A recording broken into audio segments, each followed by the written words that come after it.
तो बीटीटीएच नोवेल की आगे आने वाली स्टोरी बहुत ज्यादा इंपॉर्टेंट होने वाली है, क्योंकि अब जियान अपनी रियल कल्टीवेशन जर्नी शुरू करने वाला है और हमें हॉल ऑफ सोल के बारे में और भी ज्यादा मालूम पड़ेगा। अब इस एपिसोड में तो जियान चुयन एम्पायर जा रहा है हेल्पर्स को इकट्ठा करने के बाद, सो स्टे ट्यून्ड। अब पिछले एपिसोड में दिल जला फर्स्ट कमांडर जियान के ऊपर हमला कर देता है, लेकिन उसे डिफेंड करती है हमारी जिया। और उस एक्सचेंज के बाद जब उसकी नजर दोबारा जियान के ऊपर जाती है, तब तक जियान ऑलरेडी अपना एंग्री बुद्धा लोटस तैयार कर चुका था। जियान कहता है, गंजे तू एक कदम आगे बढ़ा, अगर तुझे महीनों तक बेड पे न पड़ा रहना पड़े तो मेरा नाम भी जियान नहीं है। अब इस वक्त फर्स्ट कमांडर उस फायर लोटस को बहुत ही ज्यादा ध्यान से देख रहा था, क्योंकि उस फायर लोटस के अंदर थी बहुत ही ज्यादा खतरनाक लेवल की एनर्जी। और जियान के एक्सप्रेशन से ऐसा लग रहा था कि अगर वो एक कदम आगे बढ़ाता है तो उसकी खटिया तो पक्की खड़ी होने वाली है। लेकिन आखिर वो भी फर्स्ट कमांडर था और वो अपनी रेपुटेशन को ऐसे मिट्टी में मिलते हुए नहीं देखना चाहता था। इस वजह से वो जियान से कहता है, लड़के तू सच में यान अलायंस का चीफ है और तेरी फाइटिंग स्किल्स भी काफी ज्यादा अच्छी हैं। और अब उस बंदे को भी यकीन होने लगा था जियान की एबिलिटीज के बारे में। जियान अपने एक हाथ में एंग्री बुद्धा लोटस लेके उससे कहता है कि मेरा तुमसे फाइट करने का कोई इरादा नहीं है, मैं बस चाहता हूँ कि मेरा मैसेज क्वीन मेडुसा तक पहुंच जाए। जियान की ये बात सुन के फर्स्ट कमांडर अपना सिर लाने लगता है। वो कहता है कि हमारी क्वीन अभी रिट्रीट पे है और अभी कोई नॉर्मली उन्हें डिस्टर्ब नहीं कर सकता है। अब ये बात सुन के जियान के धैर्य का पुल बिल्कुल टूट गया था। वो अपनी एक फिंगर फ्लिक करता है जिससे वो फायर लोटस उस बंदे की तरफ जाने लगता है। हम एंग्री बुद्धा लोटस के पीछे उसकी एक फायर टेल को भी देख सकते हैं। अब अपनी तरफ आते हुए इस फायर लोटस को देख के उसका एक्सप्रेशन बहुत ज्यादा डार्क हो गया था,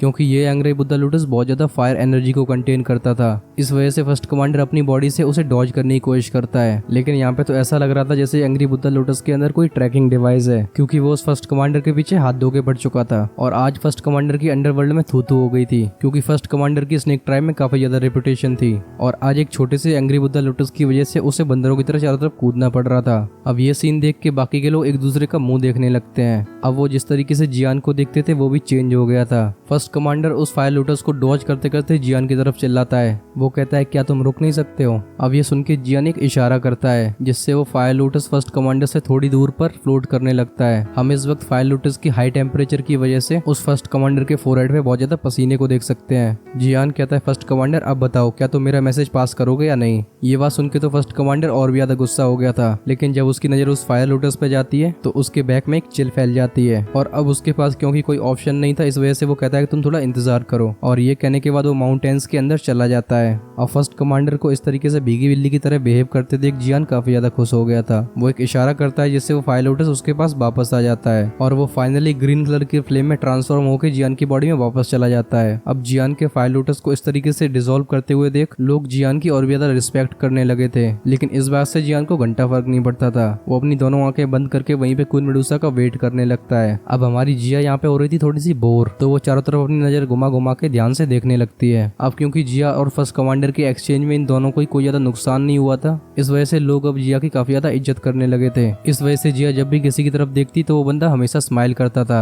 जिया और जियान दोनों लोग 10 मिनट तक वेट करते रहते हैं। 10 मिनट के बाद हमारा ध्यान जाता है उस माउंटेन की तरफ जहाँ पे वो bald head first commander enter किया था। हम वहाँ से 2 रेज ऑफ लाइट को बाहर आते हुए देखते हैं और फाइनली वो जियान के सामने आके हवा में सस्पेंड हो जाती है। इन दोनों फिगर्स को देख के बाकी के स्नेक ट्राइब के लोग रिस्पेक्टफुली अपना सर झुकाते हैं। और स्नेक ट्राइब में ऐसी रेपुटेशन तो सिर्फ क्वीन मेडुसा की थी। वो जमीन पे लैंड करने के बाद जियान और जिया को ध्यान से देखती है। वो कहती है, क्या तुम आज स्नेक ट्राइब मुझे ढूंढने के लिए आए हो? अब मेडुसा को अपीयर होता हुआ देख जिया काफी ज्यादा खुश हो जाती है। वो जंप करती हुई कहती है, काइलन जी। अब बेसिकली इसका मतलब एल्डर सिस्टर होता है। जिया तेजी से क्वीन मेडुसा की तरफ भाग के उसे हक कर लेती है और जिया को देख के भी क्वीन मेडुसा के फेस पे एक स्माइल आ गई थी। अब इस सिचुएशन का हमारी जिया फायदा भी उठा लेती है। वो फर्स्ट कमांडर की तरफ उंगली करके कहती है कि काइलन जी, इस बंदे ने अभी मेरे ऊपर पूरी ताकत से हमला कर दिया था। अगर तुम्हारी जिया ने अभी तक 2 हुआंग क्लास में ब्रेक थ्रू नहीं किया होता तो शायद तुम्हारी जिया यहीं पे मर जाती। अब जिया की ऐसी बात सुन के फर्स्ट कमांडर और जियान दोनों के फोरहेड पे पसीना आने लगता है। क्वीन मेडुसा जिया का सर थपथपाते हुए कहती है कि कोई बात नहीं। फिर उसकी तीखी नजर सीधी जाती है फर्स्ट कमांडर पे। अब मेडुसा की ऐसी नजर को देख के फर्स्ट कमांडर की पूरी बॉडी स्टिफ पड़ जाती है। वो कहता है, ट्राइब लीडर, इसमें मेरी कोई गलती नहीं है। हमारे बीच में शुरुआत में थोड़ी सी मिसअंडरस्टैंडिंग हो गई थी। मैं तो बस जियान की स्किल्स को चेक करना चाहता था और इस छोटी सी बच्ची को हर्ट करने का मेरा कोई इरादा नहीं था। अब क्योंकि क्वीन मेडुसा जिस तरीके से जिया के साथ बिहेव कर रही थी, फर्स्ट कमांडर को ये समझ में तो आ ही गया था कि इन दोनों का रिलेशनशिप काफी ज्यादा क्लोज है। इस वजह से वो सबसे पहले जिया को पटाने की कोशिश करने लगता है। So my boys take some notes. लेकिन फर्स्ट कमांडर यहाँ पे ये नोटिस नहीं कर पाता है कि जब वो बोला था तो उसकी बात सुन के क्वीन मेडुसा तुरंत ही अपनी आईब्राउज को निट कर लेती है। वो फर्स्ट फर्स्ट कमांडर से एक इंडिफरेंट टोन में कहती है कि जियान हमारी स्नेक ट्राइब का एक गेस्ट है और इस चीज को हमारे सारे एल्डर्स ने भी एक्नॉलेज किया है। तुम उसके ऊपर ऐसे ही हमला कैसे कर सकते हो? अब तुम्हारी पनिशमेंट ये है कि तुम जाओ सीधा स्नेक केव में और अपना मुंह तुम मुझे बस 1 महीने बाद दिखाना। अब क्वीन मेडुसा की ये बात सुन के फर्स्ट कमांडर का एक्सप्रेशन काफी ज्यादा डल हो गया था, लेकिन उसकी हिम्मत नहीं थी कि वो क्वीन मेडुसा के ऑर्डर्स को नकारे। मेडुसा कमांडर से कहती है कि तुम अब जा सकते हो और उसके बाद क्वीन मेडुसा की नजर सीधा जियान पे जाती है। वो पूछती है कोई सीरियस मैटर है क्या? इसका आंसर देते हुए जियान कहता है कि मैं तुम्हारी यहाँ पे हेल्प लेने के लिए आया हूँ। मुझे लिटिल फेरी डॉक्टर से ये खबर मिली है कि चूयन एम्पायर में कुछ हॉल ऑफ सोल्स के एक्सपर्ट्स देखे गए हैं। ये सुन के क्वीन मेडुसा पूछती है क्या तुम्हें उस हॉल ऑफ सोल के बंदे के बारे में और कुछ पता है, और खासकर क्या उसकी स्ट्रेंथ के बारे में तुम्हें कुछ पता है? ये बात सुन के जियान अपना सिर हिलाने लगता है। वो कहता है कि ये तो मुझे नहीं पता, लेकिन ये बात तो पक्की है कि मैं, तुम और लिटिल फेरी डॉक्टर मिलके उस प्रोटेक्टर वू को भी पकड़ सकते हैं। अब यहाँ पे क्योंकि हमारा जियान ऑलरेडी 2 हुआंग में एडवांस कर चुका था, इस वजह से वो कॉन्फिडेंट था कि वो एक दोजोंग को भी आसानी से संभाल सकता है। और खासकर अभी जियान के पास क्वीन मेडुसा और लिटिल फेरी डॉक्टर दोनों की हेल्प थी और ये लाइनअप काफी ज्यादा स्ट्रॉन्ग कंसिडर करी जा सकती है। ये सुन के क्वीन मेडुसा कहती है कि इसमें तो कोई डाउट नहीं है, लेकिन मुझे बस उस लिटिल फेरी डॉक्टर पे भरोसा नहीं होता। और खासकर अभी तो हम चूयन एम्पायर के अंदर घुसने वाले हैं और उस वक्त सबसे ज्यादा खतरा होगा कि हम उस लिटिल फेरी डॉक्टर के जाल में फंस जाएं। अब मेडुसा की ऐसी बातें सुन के जियान की इच्छा हो रही थी कि वो अपना सर दीवार में दे मारे। वो मन ही मन में कहता है कि औरतों के बीच के झंझट को सॉल्व करना सच में बहुत बड़ी बात है, और अब वो ये भी समझ गया था कि queen Medusa little fairy doctor पे इतनी जल्दी ट्रस्ट नहीं करने वाली। अब जियान का ऐसा एक्सप्रेशन देख के क्वीन मेडुसा भी समझ जाती है। वो कहती है कि चलो जाने दो, तुम अगर उस पर इतना ट्रस्ट करते हो तो मैं भी तुम्हारी बात सुनूंगी, नहीं तो तुम्हें ऐसा लगेगा कि मेरी सोच बहुत छोटी है। ये बात सुन के जियान थोड़ा सा स्टार्टल्ड हो गया था। तभी क्वीन मेडुसा अपना हाथ उठाती है और जियान सबकॉन्शियसली उस हाथ को पकड़ लेता है। लेकिन बात यहाँ पर यह थी कि क्वीन मेडुसा के हाथ पे एक स्कार था। जियान कहता है तुम इंजर्ड हो, क्या हुआ तुम्हारे साथ? अब क्योंकि जियान ने इतने सारे लोगों के सामने क्वीन मेडुसा का हाथ पकड़ लिया था, इस वजह से उसका चेहरा थोड़ा सा लाल हो जाता है। वो अपने हाथ को खींचते हुए कहती है कि ये तो बस एक छोटी सी इंजरी है। अब क्योंकि मैजिकल बीस्ट माउंटेन रेंज के पास हम अपनी ट्राइब को बनाना चाहते हैं तो हमें कई पेड़ों को साफ करना पड़ेगा, और ऐसा करते टाइम हमने कई मैजिकल बीस्ट को अट्रैक्ट कर लिया था और मेरी एक छोटी सी गलती की वजह से मेरी ये निशान पड़ गया है। ये सुन के जियान एक सीरियस मोड में कहता है कि तुमने याना लाइंस को इसके बारे में इन्फॉर्म क्यों नहीं किया? हमारी स्ट्रेंथ के साथ ये सब करना बहुत ज्यादा इजी हो जाता। अब जियान की ऐसी बातें सुन के क्वीन मेडुसा के फेस पे एक स्माइल आ जाती है। वो कहती है कि छोटे से इश्यूज तो मैं खुद ही सॉल्व कर सकती हूँ, इस वजह से मैंने सोचा कि तुम्हें और भी ज्यादा परेशान न करूँ। अब खैर मेडुसा इस टॉपिक में ज्यादा देर तक उलझी नहीं रहना चाहती थी, इस वजह से वो जियान से कहती है कि हम यहाँ से कब जा रहे हैं। ये सुन के जियान एक डीप आवाज में रिप्लाई करता है कि जितनी जल्दी हो सके उतनी जल्दी। ये सुन के क्वीन मेडुसा और भी ज्यादा वेट नहीं करना चाहती थी। वो कहती है कि अगर ऐसी बात है तो चलो मैं थोड़ी देर में आती हूँ, मेरे क्लैन के कुछ इश्यूज हैं जिन्हें सॉल्व करना थोड़ा ज्यादा जरूरी है। लेकिन जब वो ट्राइब में वापस लौटना चाहती थी तभी कोई उसका हाथ पकड़ लेता है, और ऑफ कोर्स ये हमारे ठरकी जियान के अलावा और कौन हो सकता है। जियान क्वीन मेडुसा के कान में धीरे से कहता है थैंक यू। ये सुन के काइलिन एक स्माइल के साथ कहती है कि इसे तुम एक छोटा सा रिवॉर्ड समझ लो, क्योंकि तुम मेरे लिए हेवन सोर्ड ब्लडबोन पिल को रिफाइन करने वाले हो। और ये कहने के बाद वो चली जाती है। काइलिन को जाते हुए देख जियान थोड़ा सा कॉम्प्लिकेटेड फील कर रहा था, क्योंकि इस बार ये चूयन एम्पायर में जाने वाली ट्रिप काफी ज्यादा डेंजरस हो सकती है और क्वीन मेडुसा की ट्राइब अभी यहाँ पे सेटल हुई है। लेकिन इसके बाद भी काइलिन ने जियान की रिक्वेस्ट को रिजेक्ट नहीं किया था। अब हमारा जियान कोई पत्थर दिल तो था नहीं। क्वीन मेडुसा का ऐसा बिहेवियर देख के जियान थोड़ा सा मूड फील कर रहा था। वो एक लंबी सी सांस लेने के बाद जिया के ऊपर फोकस करता है। मेडुसा को भी अपने ट्राइब के मैटर्स को सॉल्व करने में ज्यादा टाइम नहीं लगता है। वो 1 घंटे के अंदर सारे कामों को खत्म कर देती है, जिसके बाद जियान, जिया और मेडुसा तीनों चूयन एम्पायर के लिए निकल जाते हैं। अब चूयन एम्पायर की बाउंड्रीज काफी ज्यादा दूर थी, इस वजह से इन तीनों को वहाँ पे पहुँचते पहुँचते शाम हो जाती है। इस वक्त जियान, जिया और क्वीन मेडुसा तीनों चूयन एम्पायर के बॉर्डर पे पहुँच गए थे। जियान कहता है कि हमारे सामने है चूयन एम्पायर और मैंने सुना है कि चूयन एम्पायर को पॉइजन मास्टर्स डोमिनेट करते हैं, इस वजह से जब हम एंटर करेंगे हमें बहुत ज्यादा केयरफुल रहना होगा। ये बात सुन के वो दोनों नॉड कर देते हैं। क्वीन मेडुसा जिया को देख के जियान से कहती है कि क्या तुम इस बात को लेके क्लियर हो कि तुम जिया को यहाँ पे ले जाना चाहते हो, क्योंकि हम यहाँ पे चूयन एम्पायर में कोई टूर पे नहीं जा रहे हैं। अब मेडुसा की ये बात सुन के जिया का फेस थोड़ा सा एंग्शियस हो गया था, क्योंकि वो अकेले जामा एम्पायर में बिल्कुल भी नहीं रहना चाहती थी। ये सुन के जियान कहता है कि तुम इसे अंडर एस्टिमेट मत करो। अब ये छोटी सी लड़की 2 हुआंग क्लास पे पहुंच चुकी है, और अगर हम इसकी स्ट्रेंज एबिलिटीज को ऐड कर दें तो जिया भी 2 हुआंग के पीक एक्सपर्ट से लड़ सकती है। और जब लाइफ और डेथ की सिचुएशन आती है तो जिया के पास हम दोनों से ज्यादा चांसेस है अपनी जान को बचाने के। अब जियान की बात को सुन के मेडुसा को पुराने इवेंट्स याद आते हैं, जहाँ पे जिया ने अपनी 2 वांग की स्ट्रेंथ के साथ प्रोटेक्टर वू के एक पावरफुल पंच को डिफेंड किया था। और ये सोच के अब काइलिन भी थोड़ा सा हेजिटेट करना बंद कर देती है। वो जिया से कहती है कि तुम हमें फॉलो कर सकती हो, ये बात मैं तुम्हें पहले ही बता दे रही हूँ, लेकिन तुम वहाँ पे बिल्कुल भी शरारत नहीं कर सकती, और खासकर तुम हर चीज को वहाँ पे टच करने मत लगना, क्योंकि चूयन एम्पायर के एक्सपर्ट्स बहुत ही ज्यादा गंदा पॉइजन रखते हैं। ये सुन के जिया अपना चिकन की तरह सिर हिलाने लगती है। हमारा ध्यान जाता है जियान पे।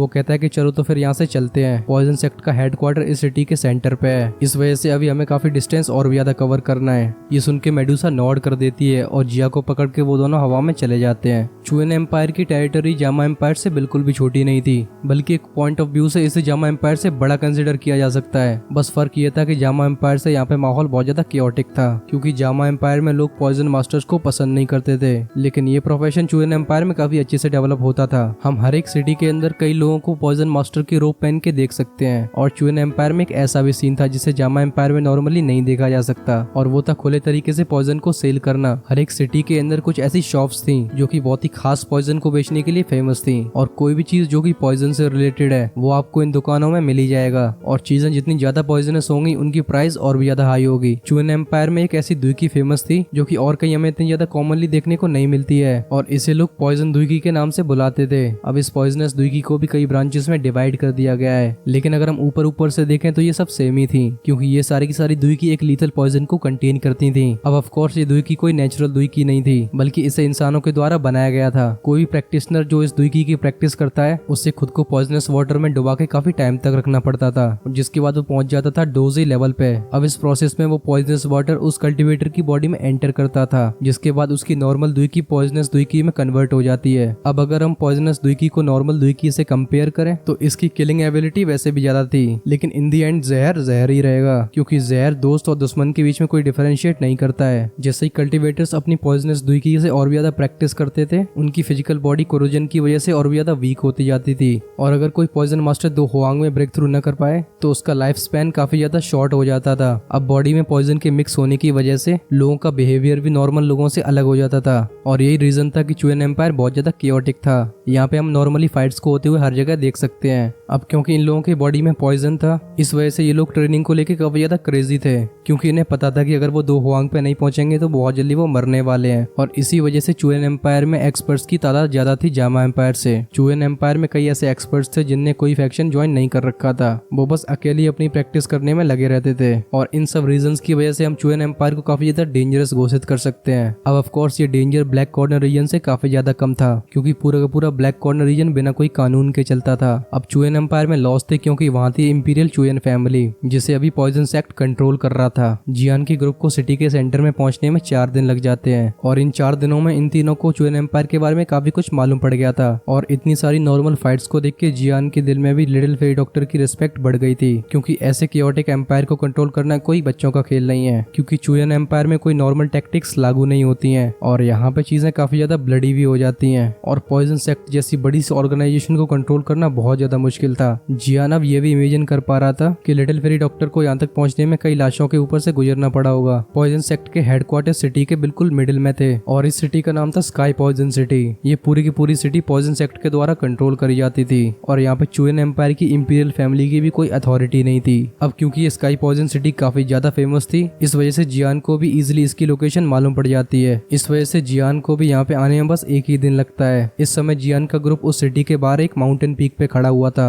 अब इतना लंबा सफर तय करने के बाद उन्हें थोड़ा सा एग्जॉशन फील हो रहा था। तीनों लोगों ने अपने कपड़े भी यहाँ के हिसाब से चेंज कर लिए थे। इस वक्त क्वीन मेडुसा एक ऐसी रोप पहने हुए थी जिसने उसकी पूरी बॉडी को ढक रखा था, क्योंकि पिछले कुछ टाइम से कई लोगों की नजर उसकी बॉडी पे पड़ चुकी थी। अब ऑफ कोर्स हमारी क्वीन मेडुसा ने उन लोगों के ऊपर बिल्कुल भी कोई मर्सी नहीं दिखाई थी, लेकिन इशू बस ये था कि ये लोग मक्खियों की तरह आना बंद नहीं कर रहे थे। इस वजह से ऐसे कपड़े पहनने के अलावा उसके पास कोई ऑप्शन नहीं बचा हुआ था। वैसे इस ड्रेस को दूपंग बोला जाता है, जहाँ पे ऊपर एक कॉनिकल हेड पहनी जाती है, और उस हेड की चारों तरफ से एक वेल होती है जो एक चेहरे को ढकने के काम में आती है। जियान उस सिटी को देख के कहता है कि ये काफी ज्यादा अनएक्सपेक्टेड बात है कि पॉइजन सेक्ट इतनी बड़ी सिटी को कंट्रोल करता है, और यहाँ पे जियान ये भी समझ गया था कि यहाँ पे पॉइजन सेक्ट का ज्यादा दबदबा है। अगर हम बात करते हैं यान लाइंस की जामा एम्पायर में, ये सुन के क्वीन मेडुसा कहती है कि ऐसी बात नहीं है, बस तुम्हारी टेक्निक्स ज्यादा रूथलेस नहीं है। अगर तुम थोड़ा सा खून खराबा करने के लिए तैयार हो तो तुम्हारी यान लाइंस पूरी जामा एम्पायर को कैप्चर कर सकती है, और उससे ही बड़ी बात यह है कि पूरे जामा एम्पायर में तुम्हारा ऑब्जेक्शन करने वाला कोई नहीं होगा। मेडुसा की ये बात सुन के जियान बस हंस ही सकता था। खैर क्वीन मेडुसा भी इस टॉपिक के ऊपर ज्यादा देर तक रुकती नहीं है। वो पूछती है क्या हमें इस सिटी में एंटर करने की जरूरत है। इस बात पे जियान अपना सिर हिलाते हुए कहता है कि कोई जरूरत नहीं है, और ये कहने के बाद वो एक क्रॉस सीटेड पोजीशन में बैठ जाता है। जियान कहता है कि हमें बस यहाँ पे इंतजार करने की जरूरत है, लिटिल फेरी डॉक्टर कुछ ही देर में यहाँ पे आ जाएगी। मेडुसा कहती है कि मैं उम्मीद करती हूँ कि ये पॉइजन सेक्ट वाले एक्सपर्ट्स ना आए। अब ये बात सुन के जियान काफी ज्यादा हेल्पलेस फील कर रहा था, क्योंकि जियान को ऐसा फील हो रहा था कि क्वीन मेडुसा और लिटिल फेरी डॉक्टर के बीच में एक ग्रज फॉर्म हो चुकी है, और और ऐसे मैटर्स को सॉल्व करना जियान के बस की बात नहीं थी। जियान आराम से बैठ के अपनी आंखें चारों तरफ घुमाता है। इस वक्त हम जियान की आंखों में एक डिटर्मिनेशन को देख सकते हैं। जियान कहता है कि हॉल ऑफ सोल तुम बस थोड़ा सा रुक जाओ।